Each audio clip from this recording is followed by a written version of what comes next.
Hello and welcome my YouTube channel. आज की video में हम लोग बात करने वाले हैं कि क्वाड्रेटिक इक्वेशन क्या होती है। देखिए, क्वाड्रेटिक इक्वेशन जो कि पॉलिनोमियल इक्वेशन का ही एक टाइप है, उसको आज हम लोग यहाँ पे पढ़ने वाले हैं कि क्वाड्रेटिक इक्वेशन क्या होती है। और क्वाड्रेटिक इक्वेशन एक ऐसा चैप्टर है जो कि बोर्ड्स में तो आपको नंबर दिलाता ही दिलाता है, 10th में, 11th में और 12th में भी फैक्टराइजेशन के लिए काफ़ी ज़्यादा हेल्पफुल रहता है। उसके बाद कंपटीशन में भी आपके लिए यूज़फुल रहता है और निचली क्लासेस में भी आपने इसका कहीं ना कहीं पे यूज़ ज़रूर देखा होगा। तो आइए हम लोग टाइम वेस्ट करते हुए क्वाड्रेटिक इक्वेशन की शुरुआत करते हैं और इस धमाकेदार वीडियो को कंप्लीट करने की तरफ आगे बढ़ते हैं। देखिए, सबसे पहले ये हमारा माइंड मैप आया और इसमें हम लोग पढ़ने वाले हैं क्वाड्रेटिक इक्वेशन। क्वाड्रेटिक इक्वेशन पढ़ेंगे, उस क्वाड्रेटिक इक्वेशन में सबसे पहले हम लोग समझेंगे कि इसकी डेफिनीशन क्या है। इसका इंट्रोडक्शन और डेफिनीशन समझने की कोशिश करेंगे। देखिए, सबसे पहले डेफिनीशन पे जब हम लोग चलेंगे तो क्वाड्रेटिक इक्वेशन क्या होती है। एक ऐसी इक्वेशन जो कि a x square plus b x plus c के टाइप की हो, जिसमें ए हमारा नॉन जीरो होना चाहिए। देखिए, इसके बारे में बहुत सारी चीज़ें हैं। जब आपने पॉलिनोमियल पढ़ा होगा तो आपने पढ़ा है कि जो हाईएस्ट डिग्री वाला टर्म होता है उसको हम लोग क्या बोलते हैं, लीडिंग टर्म। तो लीडिंग टर्म के साथ जो कॉफिशिएंट होता है उसको बोलते हैं लीडिंग कॉफिशिएंट। जैसे कि यहाँ पे ए जो है वो लीडिंग कॉफिशिएंट है और लीडिंग कॉफिशिएंट कभी भी जीरो नहीं होना चाहिए। तो इसीलिए यहाँ पे बोला गया है कि ए हमेशा नॉन जीरो होना चाहिए। ठीक है, ए नॉन जीरो होगा और उसके साथ साथ उसकी डिग्री कितनी होनी चाहिए, 2 होनी चाहिए। डिग्री 2 होगी। डिग्री का मतलब क्या होता है, ये जो मैक्सिमम पावर रहती है, जो हाईएस्ट पावर रहती है पॉलिनोमियल की, उसी को बोलते हैं डिग्री। और जितनी किसी भी पॉलिनोमियल की डिग्री रहती है उसके उतने ही रूट्स मिलते हैं। इसीलिए जब भी कभी हम क्वाड्रेटिक इक्वेशन की बात करेंगे तो क्वाड्रेटिक इक्वेशन में उसके कितने रूट पॉसिबल हो सकते हैं, केवल और केवल 2। क्यों? क्योंकि मैक्सिमम डिग्री उसकी कितनी है, 2 है। ठीक है, उसके बाद हम लोग बात करेंगे कि इसके रियल लाइफ एप्लीकेशंस क्या होते हैं। तो रियल लाइफ एप्लीकेशंस क्या क्या हैं। देखिए, एरिया निकालने में इसका काम आएगा, स्क्वायर कर लेते हैं या फिर लेंथ इंटू ब्रेथ कर लेते हैं। प्रोजेक्टाइल मोशन, देखिए ये फिजिक्स का टॉपिक है, आप लोग इसको वहाँ पढ़ेंगे। इकोनॉमिक्स में भी इसका यूज होता है, ग्राफ बनाने में, इसका कर्व बनाने में, इन हर जगहों पे इसका यूज होता है। अब हमने तो यहाँ देखा कि ए हमारा नॉन जीरो नहीं होना चाहिए। मान लीजिए ए नॉन जीरो नहीं है, पर अगर बी और सी नॉन जीरो हो गए तो उनके लिए हम लोग क्या करेंगे। तो उसके लिए हम लोग समझते हैं कि अगर ए तो नॉन जीरो होगा नहीं, लेकिन अगर बी और सी नॉन जीरो हो गए तब क्या होगा। तो जब भी हम कभी कहेंगे कि जो ए एक्स स्क्वायर है, जो a x square plus b x plus c equal to zero, जिसमें बोला गया है कि ए नॉन जीरो होना चाहिए, उसमें अगर बी जीरो हो जाए तब क्या होगा। तो जब बी जीरो होगा तो आपके पास जो इक्वेशन बचेगी वो कैसी बच जाएगी, a x square plus c equal to zero type की, जहाँ पे ए नॉन जीरो होगा। तो ऐसी जो क्वाड्रेटिक इक्वेशन है उसको हम लोग क्या बोलेंगे, इसको बोलेंगे प्योर क्वाड्रेटिक इक्वेशन। क्या बोलेंगे, प्योर क्वाड्रेटिक इक्वेशन। ठीक है, प्योर क्वाड्रेटिक इक्वेशन बोलेंगे। अब ये प्योर क्वाड्रेटिक इक्वेशन होने का मतलब क्या हुआ कि ये जो स्क्वायर वाला टर्म है और ये जो कांस्टेंट वाला टर्म है, यही दोनों यहाँ पे रहेंगे, अदरवाइज सारा का सारा कैंसिल आउट हो जाएगा। तो इसको क्या बोलेंगे, प्योर क्वाड्रेटिक इक्वेशन। मान लीजिए इसी इक्वेशन में जो प्योर क्वाड्रेटिक इक्वेशन हुई है, इसी में अगर बी ना जीरो होकर के अगर हमारा सी जीरो हो जाता तब क्या होता। मान लीजिए इसी में हम बोल दें कि बी जीरो नहीं है, इसमें सी जीरो है। अगर सी जीरो हुआ, मान लीजिए अगर सी जीरो हुआ तो ये क्या हो जाता, a x square plus b x equal to zero आ जाता, जहाँ पर हमारा ए नॉन जीरो होता। और जब ए नॉन जीरो होता तो हम लोग देखते ये a x square plus b x है, इसको बोलते थे एडफेक्टेड। क्या बोलेंगे, एडफेक्टेड क्वाड्रेटिक इक्वेशन। ठीक है, एडफेक्टेड क्वाड्रेटिक इक्वेशन।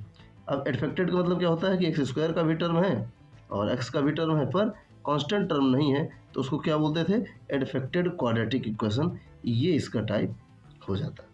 ठीक है, तो ये तो था हमारा इसके बारे में कि ये प्योर क्वाड्रेटिक इक्वेशन और एडफेक्टेड क्वाड्रेटिक इक्वेशन क्या होती हैं। इसके बारे में हमने स्टडी कर ली। अब इसके बाद फिर से चलते हैं कि डेफिनेशन के बाद उसके आगे और क्या हम लोग पढ़ते हैं क्वाड्रेटिक इक्वेशन में। तो आइए हम लोग देख लेते हैं पीछे।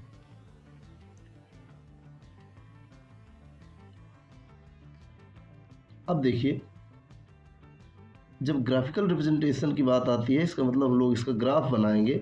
और ग्राफ बनाएंगे तो कैसे बनाएंगे, देखिए कोई एक फंक्शन लेट कर लेते हैं वाई एफ एक्स, जहाँ पे हमने इसको लेट कर रखा है कि a x square plus b x plus c. इसमें देखेंगे ये क्या करता है, एक पैराबोला को रिप्रेजेंट करता है। अब पैराबोला अगर आपको नहीं पता है तो पैराबोला के लिए कमेंट करिए, हम आपको एक नई वीडियो में समझा देंगे कि पैराबोला होता क्या है, ठीक है। ये कॉनिक सेक्शन का पार्ट है। तो ये पैराबोला बनाता है, और अगर आपका जो ए है, ए मतलब लीडिंग कोफिशिएंट, अगर वो ग्रेटर देन 0 हुआ तो आपका पैराबोला कैसे हो जाएगा, ओपन्स अपवर्ड, यानी ऐसे हो जाएगा, ऊपर की तरफ ओपन हो रहा होगा। अगर ए लेस देन 0 हुआ, इसका मतलब ए जो लीडिंग कोफिशिएंट अगर वो नेगेटिव आ गया तो ये क्या हो जाएगा, ओपन्स डाउनवर्ड, ये ऐसे हो रहा होगा। ये आपको ध्यान रखना है, मतलब ए के ऊपर डिपेंड करता है कि आपके इस क्वाड्रेटिक क्वेश्चन का जो ग्राफ है, जो पैराबोला है, वो अपवर्ड ओपन होगा या डाउनवर्ड, ठीक है। उसके बाद दूसरा है roots on graph x intercept. और रूट्स ऑन ग्राफ की बात करते हैं, यानी कि दो रूट मिलेंगे, ये तो हम लोग पहले ही पढ़ चुके हैं, क्योंकि दो पावर है, 2 डिग्री है, तो दो रूट मिलेंगे। तो ये कहाँ मिलेंगे, roots on graph x intercept पे। ये अगर वेरिएबल एक्स है तो यहाँ एक्स इंटरसेप्ट पे सिंपल से हमने वाई इक्वल टू माना हुआ है। तो देखिए जहाँ जहाँ ये इंटरसेक्ट कर रहे होंगे एक्स एक्सिस को, ये तो एक ये पॉइंट हो गया आपका, एक ये पॉइंट हो गया, इन्हीं दोनों पॉइंट्स पे इंटरसेक्ट कर रहे हैं, इसी को क्या बोला जाएगा, रूट। और रूट कितने मिलेंगे, 2 मिलेंगे। तो वही इन्होंने कहा है कि रूट्स पढ़ेंगे हम लोग, वही कहाँ पे पढ़ेंगे, एक्स इंटरसेप्ट पे। तो जो एक्स इंटरसेप्ट होगा वही क्या कहलाएगा, इसका रूट कहलाएगा। और रूट कितने होंगे, 2 हो जाएंगे, ठीक है। उसके बाद अब हम पढ़ते हैं वर्टेक्स। अब वर्टेक्स भी किसका, जो पैराबोला ऊपर बना हुआ है उसी का वर्टेक्स, ठीक है। ये पैराबोला बना हुआ है, अब चाहे ओपन हो अपवर्ड को या फिर ओपन हो डाउनवर्ड को, इसके बारे में जो इसका वर्टेक्स होगा तो मिनिमम या मैक्सिमम पॉइंट बता रहा होगा। जैसे मान लीजिए अगर ये अपवर्ड ओपन है तो इसका ये जो पॉइंट है क्या बता रहा होगा, मिनिमम बता रहा होगा। अगर ये डाउनवर्ड ओपन है तो ये जो पॉइंट होगा ये क्या बता रहा होगा, मैक्सिमम पॉइंट बता रहा होगा। तो वो कब बताएगा और कैसे बताएगा, ये उस पॉइंट के कोऑर्डिनेट्स हैं। ये देखिए ये 2 बार नहीं है, एक ही बार है, इसको थोड़ा सा हटा देते हैं हम लोग, इसको हटा देते हैं। तो क्या हो जाएगा, -b/2a और -d/2a, ये इसका फार्मूला हो जाएगा, ठीक है। उसके बाद हम लोग आगे चलते हैं, और जब आगे चलेंगे तो हम लोग देखेंगे कि इनके रूट्स के बारे में क्या रिलेशनशिप दी गई है। जैसे कि इसमें लिख रखा है A B relationship, A B मतलब अल्फा बीटा लिखा हुआ है, alpha beta relationship roots and coefficients और अल्फा बीटा रूट्स, यानी कि जो क्वाड्रेटिक क्वेश्चन है उसके जो 2 रूट आ रहे थे वो कौन कौन से होंगे, अल्फा एंड बीटा। उस पर हम लोग पढ़ेंगे कि अल्फा बीटा जो दिया है, देखिए ये सिग्मा जो दिया है, सिग्मा तो समेशन है, और ये जो पाई दिया है ये मल्टीप्लिकेशन होता है, प्रोडक्ट के लिए यूज होता है, ठीक है। तो सिग्मा ऊपर सम के लिए और ये प्रोडक्ट के लिए। उन्होंने कहा सम ऑफ रूट्स, इसमें थोड़ा सा ध्यान दीजिएगा, ये सम ऑफ जो रूट्स लिखा हुआ है इसमें ये 1 माइनस नहीं है, ठीक है, 1 माइनस ये एक्स्ट्रा लिख गया है, तो ये 1 माइनस नहीं है। तो सम ऑफ रूट्स क्या होता है, -b/2a। नेक्स्ट पेज पे हम लोग समझने की कोशिश करते हैं सम ऑफ रूट्स क्या होता है। जब भी कभी हम सम ऑफ रूट्स निकाल रहे होंगे तो सम ऑफ रूट्स होता है b/2a, सम ऑफ रूट्स। और सम ऑफ रूट्स में हम लोग लिखेंगे क्या, अल्फा प्लस बीटा, क्योंकि हमारे रूट्स क्या है, अल्फा प्लस बीटा, वो क्या हो जाएगा, -b/2a। ये हमेशा होगा, ठीक है। इसको हम लोग किससे रिप्रेजेंट करते हैं, सिग्मा, सिग्मा यानी समेशन, ये समेशन का सिंबल है। अगर हम प्रोडक्ट की बात करें तो अल्फा इंटू बीटा हो जाएगा, और जब अल्फा इंटू बीटा हो जाएगा तो वो होता है constant term upon coefficient of x, यानी कि लीडिंग कॉफिशिएंट। इसको हम लोग क्या लिखते हैं, ऐसे सिंपल पाई जैसा सिंबल होता है जो कि प्रोडक्ट को रिप्रेजेंट कर रहा होता है। तो ये हो गया sum of roots alpha plus beta minus coefficient of a. ये 2 कहाँ से लिख गया है, ये 2 नहीं होगा भाई, ठीक है, ये जो 2 लिखा हुआ है आपका 2 नहीं होगा, ये -b/a और ये हो जाएगा आपका c/a, ठीक है। तो जो सम ऑफ रूट्स है वो -b/a और जो प्रोडक्ट ऑफ रूट है वो c/a हो जाएगा। चलिए इस पे आते हैं, अब आगे पढ़ेंगे। देखिए यहाँ पे देख लीजिएगा, प्रोडक्ट ऑफ रूट्स c/a और यहाँ पे थोड़ा सा माइनस हटाएंगे b/a। आगे कह रहा है कि formation of quadratic question given roots, ठीक है। अब अगर मान लीजिए अल्फ़ा और बीटा आपको 2 रूट दिए गए हैं, अल्फ़ा एंड बीटा अगर आपको 2 रूट दिए गए हैं तो आप कैसे क्वाड्रेटिक क्वेश्चन फॉर्म करेंगे, तो उसका फार्मूला ये यहाँ दिया गया है। इसको हम लोग अगले पेज पे समझने की कोशिश करते हैं। अगले पेज पे जब समझने की कोशिश करेंगे, मान लीजिए अल्फ़ा और बीटा ये अगर 2 रूट्स आपको दिए गए हैं, ठीक है, ये क्या है, ये अगर आपको 2 रूट्स दिए गए हैं तो जो आपकी क्वाड्रेटिक क्वेश्चन हो जाएगी वो कैसे बन जाएगी, x² माइनस ब्रैकेट में आप इनका सम लिख लेंगे, यानी अल्फ़ा प्लस बीटा और आपका वेरिएबल x प्लस इनका फिर प्रोडक्ट लिख लेंगे अल्फ़ा बीटा और आगे कर देंगे 0। या फिर इसका दूसरा भी तरीका है, आप x माइनस एक सिंगल रूट, फिर दूसरे ब्रैकेट में x माइनस ये दूसरा वाला रूट और इक्वल टू 0 कर देंगे, तो ये भी आपका फार्मूला हो जाएगा कोई भी क्वाड्रेटिक इक्वेशन निकालने का, अगर उसके रूट गिवन है तो। अगर रूट गिवन है तो आप जनरली ये वाला फार्मूला लगा सकते हैं, अगर सम ऑफ रूट्स और प्रोडक्ट ऑफ रूट्स दिया है तो आप ये वाला फार्मूला लगा करके आप उस क्वाड्रेटिक इक्वेशन को फाइंड कर सकते हैं। चलिए आगे देखते हैं क्या दिया हुआ है। आगे जब हम देखेंगे तो रूट्स एंड सॉल्यूशंस, हम जब यहाँ अल्फा बीटा देख चुके हैं, अब इसके रूट्स देखेंगे तो रूट्स एंड सॉल्यूशंस देखेंगे। तो सबसे पहले तो है कि मीनिंग ऑफ रूट्स, ये जो रूट है, रूट का मतलब क्या होता है। रूट अगर हिंदी में हम लोग समझे तो रूट का मतलब होता है मूल। यहाँ पर रूट का मतलब क्या होता है कि वैल्यू या फिर वैल्यूज, क्योंकि यहाँ पे x की 2 वैल्यूज आएंगी, तो values of x that satisfy the equation. और सेटिस्फाई द इक्वेशन यानी इक्वेशन सेटिस्फाई कराने का मतलब जो भी इक्वेशन दी गई है ax² + bx + c टाइप की, उसको वो 0 कर दे। अगर उसको वो 0 कर रहा है तो वो उसका रूट होगा, अदरवाइज नहीं होगा। फिर उसके बाद है टाइप्स ऑफ रूट, और वो यहाँ पे ग्राफ में समझाया गया है। इसके बारे में हम लोग थोड़ा सा आगे बात करेंगे। ये जो कट करते हुए जा रहा है, जितने पॉइंट पे एक्स इंटरसेप्ट को कट करेगा उतने ही पॉइंट्स पे हम लोग बोलेंगे कि रूट बन रहा है, और जो कि हमको पता है कि कितना बनेगा, 2 बनेगा। ठीक है, अब उसके बाद आते हैं मेन मुद्दे पे, methods of solving quadratic equation. ठीक है, तो सबसे मेन मेथड क्या होता है, फैक्टरिंग। और फैक्टराइजेशन जो होता है, factoring, splitting the middle term, सबसे बेस्ट मेथड होता है क्वाड्रेटिक इक्वेशन को सॉल्व करने का। ठीक है, स्प्लिटिंग द मिडिल टर्म सबसे बेस्ट मेथड होता है कि आप किसी क्वाड्रेटिक इक्वेशन को कैसे सॉल्व कर सकते हैं।